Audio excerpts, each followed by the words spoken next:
I feel a little underdressed looking out in this crowd of handsome, well-dressed people. I just came from work. And if you wear a tuxedo in the air, they think it's the March of Dimes. So I didn't want to make any, I don't think it was a telethon. So pardon my appearance. It's amazing to be in a room. This is far more people than live in the town that I live in. I haven't been in an elevator in 3 years. That's how remote my life has become. So it's just very cool, or worn socks for that matter, to be in a room full of nice people. And I want to thank you, Father Scalia, wherever you are. That invocation, for some reason, that really got me. Yeah, it did. And actually, I'll just tell you, since it's just us and no one's watching, that it reminded me that I don't pray enough for the country, and I should. And I'm upset. But the answer is to include the country in your prayers. So thank you for reminding us of that. Anyway, thank you. I just want to start by saying that I'm grateful to be here, and I want to tell you why I am here.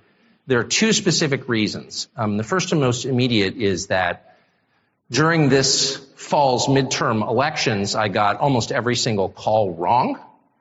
I typically don't weigh in on races because, what do I know? I don't actually cover politics. I'm not that interested. But this time I got so spun up and so emotional that I convinced myself there was this wave coming, this political liberation that was going to happen. And I told our viewers that in some great detail and introduced a series of candidates who subsequently lost as, the new governor of New York or fill in the blank. And it was so humiliating to be that wrong in public, often wrong, not usually in front of other people, that I thought I've just got to take some time off and think about why I was so unbelievably wrong. So I went pheasant hunting, not that it was the pheasant's fault, but that is kind of a way to clear your head. And I wound up, because bird hunting really is, again, not good for the birds, but very good for you. And I wound up in South Dakota with Kevin, among other people, including a couple of my college roommates. And I was so impressed by him as a person. And really, having spent my life in Washington, I can tell you, if you're not from here, the key question about anybody who runs any institution in Washington is how false is this person? God sends messages. We can't immediately translate all of them. So I can't tell you what that meant. There clearly is meaning. The point is, the man who runs Heritage is not false at all. In fact, my assessment of him was he's completely real. He's an honest person. He means it. He's not playing a role. And that was so thrilling to me to see that. And by the way, it was confirmed by one of Heritage's security people who was standing backstage with me. And I asked him, because the security guys always know they're all former cops. They've seen everything. They have seen humanity in various states of drunken undress. Like, you can't shock them. And they know who's real and who's not. And I asked, what do you think? And one of them said to me, to my face, I would go to war for him. And I thought, and these are the kind of people who will tell you the truth. I mean, why would he lie to me? I don't even know his name, but he meant it. And so to see a leader, a real leader at the helm of an institution that matters, that has the kind of throw weight that Heritage does, was absolutely thrilling for me. Because the story of the last decade is the collapse of leadership, not of the population. The people remain noble and decent, so far as I can tell. I still live here. I'm never leaving. We have good people. We have terrible people in charge. And not just of our government, but of the institutions that I grew up in, the Episcopal Church, my high school. I could just go on and on and on. They're all run by weak people. And, it's the same in marriage. Weak husband causes angry wife. Weak leaders cause an angry country. That's true. And to see someone who's not a weak leader at the helm of Heritage just thrilled me. So I wanted to come for that reason, just being totally blunt with you. And the second reason is to pay homage and to give some measure of thanks to Ed Fulner for giving me my first job, which changed my life. And to say I was not a promising hire would be an understatement. It's not false modesty. In fact, if anything, I'm underplaying it. But I was leaving college without a degree or a job and attempting to marry my girlfriend, which I subsequently did, and ran into this giant roadblock in the form of her Episcopal priest father who said, no, job first. And not only did I not have a job, I had no idea what I wanted to do. And so I applied to a couple of different places, the CIA, if you can even imagine, some boarding school in Rabat, because I thought, Morocco, lower standards, maybe they'll hire me. No. And I wound up at Heritage, as you heard, as a fact checker, copy editor at Policy Review, the quarterly magazine of the Heritage Foundation. And that job absolutely changed my life. I was paid $14,000 a year plus a $100 bill for Christmas, which Dr. Fullender gave out personally to the entire staff, at least half of whom went downstairs and bought liquor with it at the liquor store, which I think is now part of the intern housing. But it was a long time ago. It was so long ago I smoked in my office. That's how long ago it was. That's like riding a mule to work.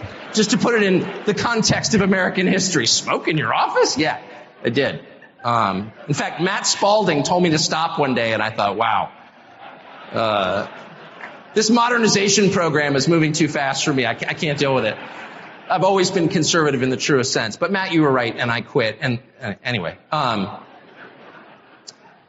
but yes, it was a long time ago. And in the course of that job, though I didn't get rich, to be honest with you, I did learn what I wanted to do with the rest of my life, which was become a journalist. And that was really under the guidance of a man called Adam Meyerson, who ran it, who was that was 32 years ago. And to this day, he really is the kindest person I've ever worked for. Just kind and patient and exact. He thought I was completely nuts. He thought I was a lunatic. And I could tell he thought that.